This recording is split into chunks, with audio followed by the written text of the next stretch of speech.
नारी शक्ति वंदन अधिनियम। आज हम लोग समझेंगे रिजर्वेशन क्या होता है और रिजर्वेशन क्यों होना चाहिए। सबसे पहले हम लोग रिजर्वेशन का मतलब समझेंगे, साथ ही साथ आज का हम लोगों का जो सेशन, जो हम लोगों का वीडियो होगा वो पूरा बारे में होगा वुमेन रिजर्वेशन बिल, जो कि अभी हमारे लोकसभा और राज्यसभा में पास हो गया है। क्या इससे संबंधित क्या क्या न्यूज़ हुए हैं, क्या क्या इवेंट्स हुए हैं, क्यों इसको इम्प्लीमेंट करने में देर किया जा रहा है, क्यों, क्या क्या कमियां हैं इसमें, क्या इसके पहले प्रयास किया गया था इस रिजर्वेशन को लाने के लिए, 33% रिजर्वेशन क्या है लेजिस्लेटिव असेंबली में, लोकसभा में, ये सारी चीज़ समझेंगे हम लोग इस वीडियो में। सबसे पहले हम लोग ये समझेंगे रिजर्वेशन होता क्या है।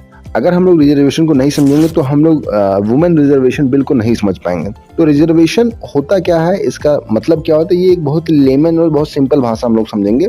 जब भी किसी व्यक्ति को, जब भी किसी समुदाय को, जब भी किसी कैटेगरी को, अब हमारे इंडिया में कास्ट को रिजर्वेशन देना बैन है, जो कि बहुत सारे केस लॉज में लिखा हुआ है। बट हमारे इंडिया में कुछ कैटेगरीज हैं, जैसे एसटीज, एससी, उसके बाद जनरल कैटेगरी, उसके बाद ओबीसी कैटेगरी। इन सारी कैटेगरियों को कुछ रिजर्वेशन दिया गया है। जैसे ईडब्ल्यूएस दिया गया है, इकोनॉमिकल वीकर सेक्शन, एसटी को दिया गया है, एससी को दिया गया है, अदर बैकवर्ड क्लासेस को दिया गया है। इन लोगों के अपलिफ्टमेंट के लिए, इन लोगों को आगे लाने के लिए रिजर्वेशन दिया जाता है। इनको रिजर्वेशन दिया जाता है जॉब में, इनको रिलैक्सेशन दिया जाता है नंबर्स में, जो कि सरकारी जॉब में भी हो सकता है। उसके बाद इन लोगों को हमारे विधानसभा, हमारे लोकसभा, हमारे पंचायत में भी इन लोगों को रिजर्वेशन दिया जाता है कि इस समुदाय के लोग या फिर इस जेंडर के लोग की सीट लोकसभा में, राज्यसभा में, पंचायती में फिक्स किया जाए। जैसे इन लोगों की अपलिफ्टमेंट की बात की जाए और इन लोगों का इन्वॉल्वमेंट हो, क्योंकि ये लोग एक पिछड़ी जाति हैं हमारे देश में, इसलिए इन लोगों को रिजर्वेशन देना बहुत ही जरूरी है। अब इसके साथ साथ हम लोगों को ये भी समझना जरूरी है कि किन किन कैटेगरीज को या फिर किन किन जेंडर्स को रिजर्वेशन दिया गया है। तो सबसे पहली कैटेगरी हमारे देश में आती है शेड्यूल ट्राइब, फिर आता है शेड्यूल कास्ट, फिर आता है अदर बैकवर्ड क्लास, जिसको ओबीसी, एसटी और एससी से नाम से जाना जाता है। इन सबको रिजर्वेशन दिया गया है। 50% की फीसदी के अंदर इन सारे कैटेगरीज को रिजर्वेशन में बांटा गया है। जैसे एक उदाहरण की तरफ से हम लोग समझे कि कुछ 25% दिया गया है ओबीसी को, कुछ फीसदी दिया गया है एसटी को, कुछ फीसदी दिया गया है एससी को। ऐसे करके 50% तक की रिजर्वेशन इन कैटेगरीज को दिया गया है। साथ ही साथ हमारे आर्टिकल 14, 15, 16 एंड 46 में हमारे वुमेन्स को और हमारे चिल्ड्रंस को भी रिजर्वेशन दिया गया। हम लोग रिजर्वेशन को डिस्क्रिमिनेशन, भेदभाव नहीं समझ सकते। कुछ हमारे सोसाइटी में ऐसी कास्ट हैं, कुछ ऐसी कैटेगरीज हैं और कुछ ऐसी जेंडर्स हैं जो कि वनरेबल होते हैं, जो कि कमज़ोर हैं, जो कि बैकवर्ड हैं, जो कि पिछड़ी वर्ग हैं। तो उन लोगों को आगे लाने के लिए, उन लोगों की समृद्धि के लिए पॉजिटिव रिजर्वेशन किया गया। अब हम लोग बात करते हैं वुमेन रिजर्वेशन बिल, जो कि जाना जाता है 128th कॉन्स्टिट्यूशन अमेंडमेंट बिल, जिसको जाना जाता है नारी शक्ति वंदना अधिनियम से भी। वुमेन रिजर्वेशन बिल को हमारे लोकसभा और राज्यसभा में पास कर दिया गया है। 21 सितंबर को ये राज्यसभा में पास हो गया है। अब इसका पर्पस हम लोग समझ लेते हैं। सबसे पहले जो ये बिल है वो 33% रिजर्वेशन देता है वुमेन्स को लोकसभा में, स्टेट लेजिस्लेटिव असेंबली, जो हमारा विधानसभा होता है स्टेट का, उसमें। साथ ही साथ जो दिल्ली कैपिटल रीजन है उसके जो स्टेट लेजिस्लेचर, उसमें भी वुमेन को रिजर्वेशन देने की बात की गई है।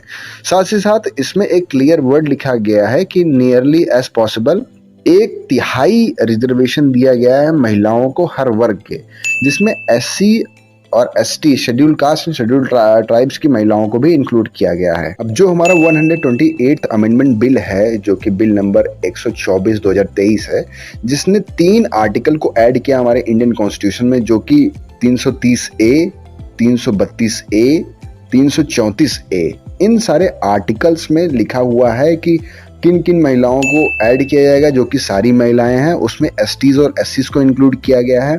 हर लोकसभा में, जो पार्लियामेंट ऑफ इंडिया, उसमें रिजर्वेशन दिया गया है वुमेन्स को। साथ ही साथ हर स्टेट के असेंबली में उनको रिजर्वेशन दिया गया है। दिल्ली कैपिटल रीजन में भी उनको जगह दिया गया, उनको रिजर्वेशन दिया गया। अब जो रिजर्वेशन की संख्या है वो 1.3 है।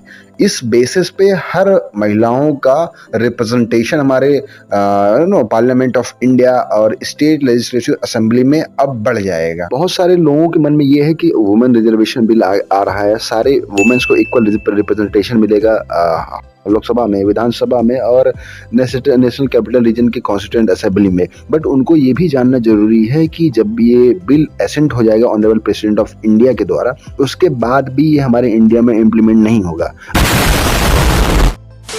अब हमारे इस कानून में, इस बिल में एक क्लॉज लिखा हुआ है जो कि हमारे लास्ट आर्टिकल में है। उसमें एक बात लिखा हुआ है कि इसका एक सेंसस और डिलिमिनेशन एक्सरसाइज होगा। इसका मतलब ये होता है कि सारे लोकसभा और सारे कॉन्स्टिट्यूंसी का रीएडजस्टमेंट होता है, तो कुछ फिगर्स चेंज होते हैं इलेक्शन होने के। तो हमारे इंडिया में कोविड होने के कारण हमारे इंडिया में डिलिमिनेशन और सेंसस एक्सरसाइज नहीं हो पाया है। तो हमारे ऑनरेबल अमित शाह जी ने इस पे हमारे लोकसभा में ये बोला है कि इसका जो डिलिमिनेशन और जो इसका सेंसस होगा वो 2024 के इलेक्शन के बाद होगा। तो हम लोगों को ये पता चल जाता है कि अगर ये बिल पास भी होता तो 1 साल तक का हम लोगों को इंतजार करना होगा इसको इम्प्लीमेंट करने के लिए। अब हम लोगों को ये भी समझना जरूरी है कि हमारे वुमेन रिजर्वेशन बिल का मोटिवेशन और ग्राउंड क्या। हमारे कॉन्स्टिट्यूशन में 73rd और 74th कॉन्स्टिट्यूशन अमेंडमेंट हुआ जो कि 1993 जो कि ग्राउंड बना हमारे वुमेन रिजर्वेशन बिल का। 73rd और 74th कॉन्स्टिट्यूशन अमेंडमेंट ने हमारे इंडिया में पंचायती राज सिस्टम को इंट्रोड्यूस किया, अर्बन लोकल बॉडीज को स्टैब्लिश किया हमारे कॉन्स्टिट्यूशन में। जब इन 2 बॉडीज का एस्टेब्लिशमेंट हुआ हमारे कॉन्स्टिट्यूशन में, तो उसमें एक तिहाई रिजर्वेशन सबसे पहले दिया गया वुमेन्स को उस पंचायती राज में।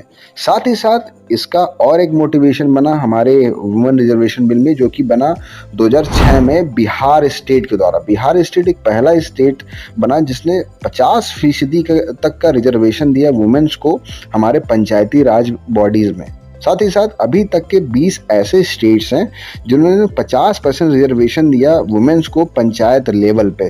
तो कहीं ना कहीं वुमेन रिजर्वेशन जो बिल हमारे आज कंट्री में प्रिवलेंट हो रहा है, जो गोइंग टू बी प्रिवलेंट है, जो कि बहुत जल्दी हमारे इंडिया में इफेक्ट में आने वाला है, तो उसका सबसे बड़ा मोटिवेशन ये 2 से 3 चीज़ बना जो कि हमारा 73rd 74th पंचायती राज जो कि 1/3 रिजर्वेशन हुआ हमारे वुमेन्स का इन पंचायती राज सिस्टम में। उसके बाद जो स्टेट ऑफ बिहार और 20 ऐसे राज्यों ने जिन्होंने 50% तक का रिजर्वेशन दिया वुमेन्स को इन पंचायती में। तो ये बहुत बड़ी बात थी और ये बहुत बड़ी पहल थी टुवर्ड वुमेन्स को लेके।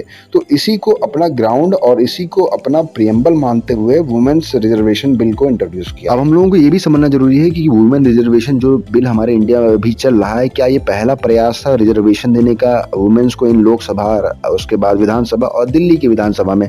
नहीं, 1999 में, 2000, 2002, 2003 में बहुत सारे गवर्नमेंट द्वारा प्रयास किया गया। कांग्रेस की गवर्नमेंट द्वारा प्रयास किया, बीजेपी की गवर्नमेंट द्वारा प्रयास किया और अदर पार्टीज के द्वारा प्रयास किया गया कि women reservation bill roll out हो, पर हमारे कंट्रीज में वो रोल आउट नहीं हो पाया। कुछ कारण ये हुआ कि पार्टीज कोलैप्स कर गई, सरकार गिर गई। साथ ही साथ कुछ सरकार जब बनने वाली थी या फिर उसका 5 साल का टेनर खत्म होने वाला, तब उन्होंने प्रयास किया। 15th लोकसभा का डिसोल्यूशन हो गया। उस कारणों से हमारे इस बिल को इम्प्लीमेंट नहीं कर पाए हम लोग। अभी फिलहाल में हमारे लोकसभा में केवल 82 वुमेन्स हैं जो कि हमारे लोकसभा में हैं, लेकिन जब ये बिल इम्प्लीमेंट होगा उसके बाद इस बिल के हिसाब से 181 वुमेन हो जाएगी हमारी लोकसभा में। साथ ही साथ जो हमारा स्टेट लेजिस्लेटिव असेंबली है और यूनियन टेरिटरी है उसमें फिलहाल 10% से लेस वुमेन्स हैं, 10% से लेस वुमेन का रिप्रेजेंटेशन है। बट जब ये बिल रोल आउट होगा तो 20% से ज़्यादा वुमेन का रिप्रेजेंटेशन यूनियन टेरिटरी, स्टेट में बढ़ जाएगा। So that's all for the today. Thank you for joining us. Kindly subscribe the channel and hit the like button. ऐसे ही ट्रेंडिंग टॉपिक पे आपको जानकारी चाहिए तो कृपया चैनल को सब्सक्राइब करें, लाइक करें और वीडियो को शेयर करें।